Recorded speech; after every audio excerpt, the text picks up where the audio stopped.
Hey everyone, it's Arylo here with your weekly love letter. I'm taping you this love letter. I'm in Chicago where it's cold outside, so I had to have my hat on this morning. I went out to do some Kundalini yoga this morning. I had to keep my hat on, so I'm here today with my pigtails and my hat, sitting here at the desk that I have been spending a lot of time at since I've been in Chicago. I'm actually at one of my best friend Anne's house where her and my two goddess daughters live, and Noah and I have been staying here for the last couple of weeks, and it's been so awesome. Anne has actually let me use her desk the last couple of weeks because I have had a lot of work to do. I have spent many hours sitting here at this desk, and for good stuff.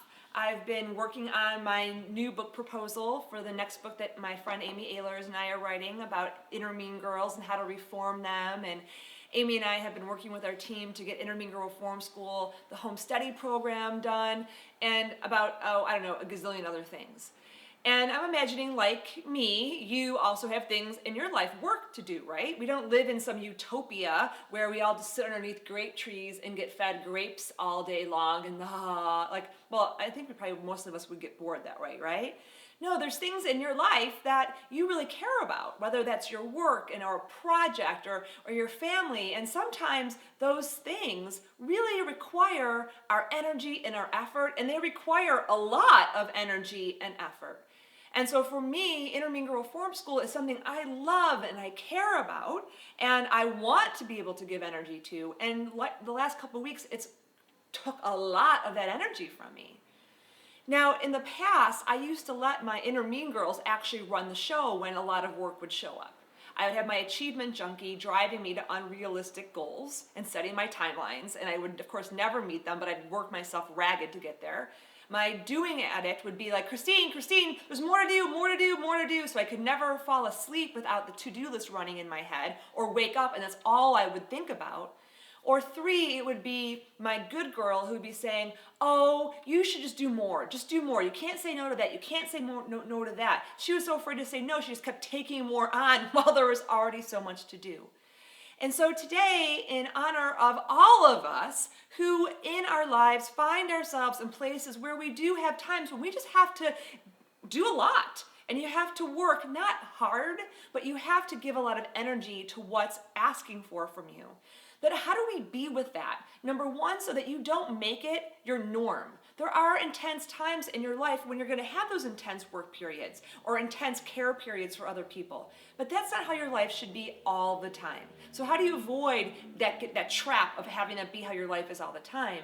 And then number 2, in those periods, when you're in intense work periods or intense care periods, how do you make sure you're choosing love for yourself so that you don't end up overworked, overwhelmed, and over it and exhausted, right? So in the last 10 years, I have reformed so many of my inner mean girls, and I've come up with 2 super-powered self-love tools that I use to make sure that I'm still getting self-care and that my self-pleasure branch, which is the thing that feeds me joy, is also being taken care of even when I have a lot of work to do.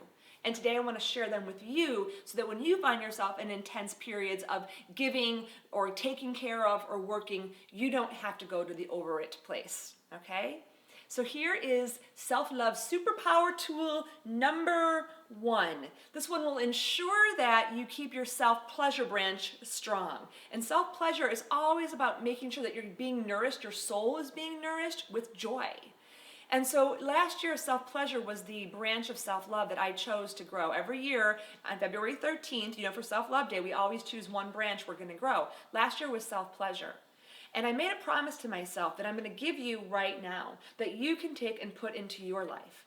And self-love promises, when you remember them and you take them, they're like little self-love yankers, like little self-love threads that pull you back in those moments when your mean girl wants to make you choose overwork and overwhelm, and instead you can choose actually filling up with joy. And so here's the promise. If you have a piece of paper, write it down.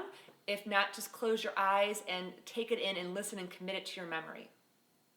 Okay, here it goes.